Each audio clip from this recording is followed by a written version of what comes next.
O canal Aqui Tem História apresenta o presidente que não governou o Brasil. Nascido em São João del Rei, região sudeste de Minas Gerais no dia 4 de março de 1910, Tancredo de Almeida Neves foi o presidente que não governou o Brasil. Para entender essa história, vem comigo.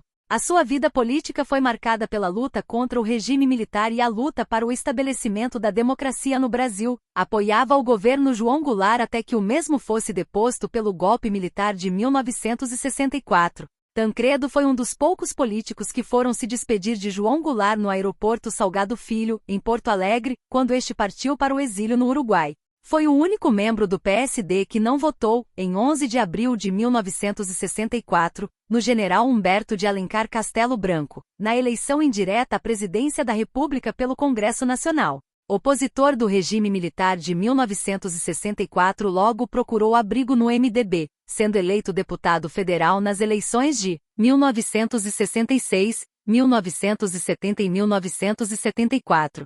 Foi eleito governador de Minas Gerais em 1982. Em sua posse pronunciou a frase célebre: "Mineiros, o primeiro compromisso de Minas é com a liberdade". Em abril de 1984, Tancredo Neves se reuniu no Vale do Anhangabaú, em São Paulo, com mais de 1.500.000 pessoas em apoio ao movimento Diretas Já. Tancredo foi o primeiro a discursar e muito aplaudido quando disse: "Chegou a hora de libertarmos esta pátria desta confusão que se instalou no país há 20 anos", e seguiu defendendo a aprovação no Congresso da emenda que restabelecia a democracia no Brasil, afirmando que os parlamentares que votassem contra a emenda deveriam se retirar do Congresso, já que não representavam mais a vontade do povo. Renunciou ao governo do estado em 14 de agosto de 1984 para concorrer à presidência da República de forma indireta, passando o governo de Minas Gerais a Hélio Garcia. Após o Congresso aprovar a data da eleição indireta, os partidos começaram a se alinhar para a escolha das chapas.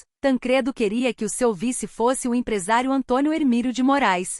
Em novembro de 1984, na cidade de Vitória, no Espírito Santo, em um comício, ele pronunciou a célebre frase: "Restaurar a democracia é restaurar a República. É edificar a nova República, missão que estou recebendo do povo e se transformará em realidade pela força não apenas de um político, mas de todos os cidadãos brasileiros". Contra gosto de Tancredo, a chapa com Sarney foi então oficializada e assim foram às ruas para defender suas propostas em comícios tão concorridos quanto os da campanha pelas Diretas Já. Saudado como candidato da conciliação, Tancredo Neves foi eleito presidente da República pelo Colégio Eleitoral numa terça-feira, 15 de janeiro de 1985, recebendo 480 votos contra 180 dados a Paulo Maluf e 26 abstenções. O PT orientou aos seus deputados que realizasse obstrução e tumulto no colégio eleitoral. O partido ainda expulsou de seus quadros os parlamentares que, desobedecendo a orientação do partido, votaram em Tancredo Neves.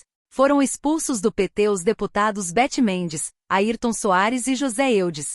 Assim que foram anunciados os resultados, em 15 de janeiro de 1985, Tancredo discursou: "Não vamos nos dispersar. Continuemos reunidos como nas praças públicas com a mesma emoção, a mesma dignidade e a mesma decisão. Se todos quisermos", dizia-nos há quase 200 anos Tiradentes, aquele herói enlouquecido de esperança, "podemos fazer deste país uma grande nação. Vamos fazê-la". No dia 11 de fevereiro de 1985, a CUT e o PT declaram guerra ao governo eleito de Tancredo. Antes de sua posse, Tancredo fez um giro internacional encontrando-se com vários chefes de Estado para conquistar apoio à sua posse, considerada incerta, e só aceitou ser submetido à operação cirúrgica, depois que vários chefes de Estado já haviam chegado a Brasília para sua posse. Os encontros com chefes de Estado foi uma visão estratégica de Tancredo, o de tornar nosso processo de redemocratização irreversível. Tão bem-sucedidas foram as suas articulações que fizeram com que até mesmo Ulisses Guimarães, o senhor Diretas, abdicasse da disputa a presidente para apoiá-lo. O acordo político teria incluído até mesmo um futuro apoio a Ulisses Guimarães para sucedê-lo nas eleições seguintes, que seriam diretas. Tancredo havia se submetido a uma agenda de campanha bastante extenuante, articulando apoios do Congresso Nacional e dos governadores estaduais, viajando ao exterior na qualidade de presidente da República. Tancredo vinha sofrendo de fortes dores abdominais durante os dias que antecederam a posse. Aconselhado por médicos a procurar tratamento, teria dito: "Façam de mim o que quiserem depois da posse". Adoeceu com fortes e repetidas dores abdominais durante uma cerimônia religiosa no Santuário Dom Bosco, em Brasília, na véspera da posse em 14 de março de 1985.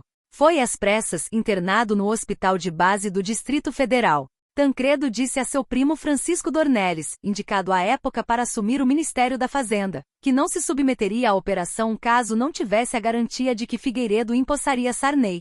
Dornelles garantiu ao primo que Sarney seria empossado. Devido às complicações cirúrgicas ocorridas, devido às péssimas condições ambientais do Hospital de Base do Distrito Federal, o qual estava com a unidade de tratamento intensivo demolida em obras, o estado de saúde se agravou, tendo de ser transferido em 26 de março para o Hospital das Clínicas de São Paulo. Um dia antes da transferência, foram divulgadas fotos de Tancredo no hospital, que deram a impressão de que ele estava melhorando, mas horas depois veio a notícia de que Tancredo estava com uma grave hemorragia. Durante todo o período em que ficou internado, Tancredo sofreu 7 cirurgias, mas não resistiu e faleceu em 21 de abril, aos 75 anos, sem assumir a presidência da República. A morte foi anunciada à população pelo então porta-voz oficial da presidência Antônio Brito. Lamento informar que o excelentíssimo senhor presidente da República, Tancredo de Almeida Neves, faleceu esta noite no Instituto do Coração, às 10h23. Houve grande comoção nacional, especialmente porque Tancredo Neves era o primeiro civil eleito presidente da República desde 1960. Seu enterro em São João del Rei foi transmitido em rede nacional de televisão. Na cidade de São João del Rei, foi homenageado com a colocação de uma estátua sua ao lado da estátua de Tiradentes. Na história do Brasil será sempre lembrado como um político íntegro, conciliador e um hábil articulador em momentos de crise. Benedito Valadares, Juscelino Kubitschek e Getúlio Vargas foram os principais mestres de Tancredo na política. Fiel à memória e ao legado de Getúlio, este era Tancredo Neves, um nacionalista. O canal Aqui Tem História agradece sua audiência, solicita seu joinha, inscreva-se no canal, compartilhe os nossos conteúdos. Gostou? Quer ficar um pouco mais conosco? Clique em um dos cards que aparece em sua tela e até breve. Quem ama sua pátria conhece sua história. Autor desconhecido.